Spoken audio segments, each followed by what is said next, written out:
Assalamualaikum warahmatullahi wabarakatuh. Perkenalkan, nama saya Novita Wiyanti. Saya mahasiswa dari program studi Pendidikan Guru Sekolah Dasar Universitas Kuningan. Di sini saya akan menyampaikan materi tentang pembelajaran membaca siswa sekolah dasar. Nah, di sini saya akan memaparkan tentang pengertian, jenis-jenis membaca, teknik-teknik, beserta contoh-contohnya. Langsung saja, apa sih membaca itu? Nah, di sini saya akan membahas terlebih dahulu pengertiannya. Jadi, membaca itu terdiri dari dua bagian. Yang pertama yaitu membaca sebagai proses. Nah, apa sih prosesnya itu?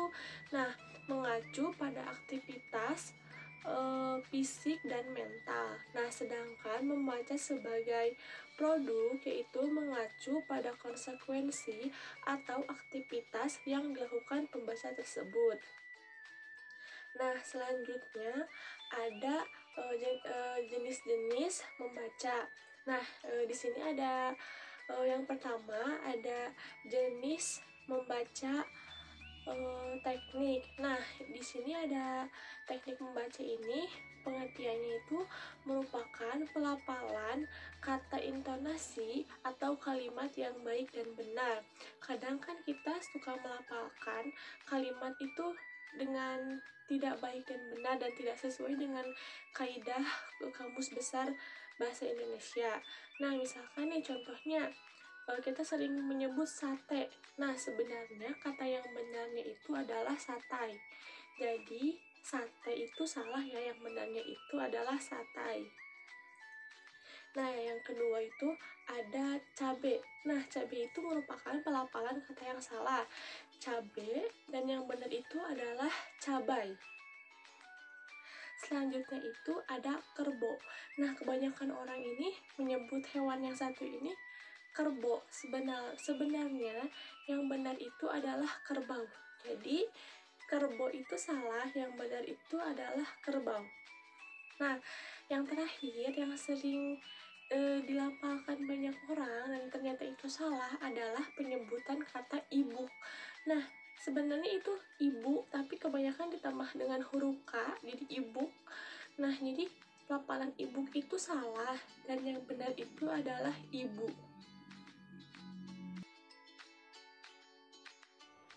Nah, yang kedua ada membaca dalam hati.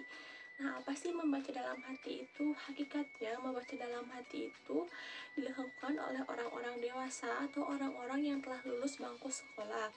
Nah, membaca dalam hati ini diperlukan dua sarana, yaitu mata dan ingatan. Karena kan kita membaca buku melalui mata, lalu dengan apa sih? Jadi bacaan itu diingat. Karena kan membaca dalam hati itu tidak dengan suara nyaring. Sebenarnya sih bisa digunakan untuk anak SD membaca dalam hati, tapi itu tidak efektif karena kan daya ingat anak SD itu pasti terlalu rendah. Dan yang ketiga ada membaca bahasa. Nah, apa sih membaca bahasa itu? Membaca bahasa itu tidak jauh seperti membaca dalam hati. Nah, biasanya itu diterapkan mulai dari kelas 3 SD. Nah, bertujuan untuk siswa lebih mengetahui seluk-beluk dalam bahasa Indonesia. Selanjutnya yaitu membaca cepat. Nah, apa sih membaca cepat itu? Bukan berarti kita membaca dengan berlomba-lomba supaya mencapai halaman yang lebih banyak atau apapun. Bukan, itu bertujuan supaya kita itu lebih cermat dan memahami isinya secara cepat. Karena kan kita belajar untuk berpikir secara cepat dan melatih kita supaya otak kita tidak terlalu lelet tentang memikirkan sesuatu hal. Jadi itu bagus untuk apa sih memfungsikan otak untuk belajar lebih cepat. Nah, yang terakhir yaitu yang kelima ada membaca keindahan atau disebut estetika. Nah, apa sih estetika itu? Jadi estetika itu kan menggabungkan unsur keindahan.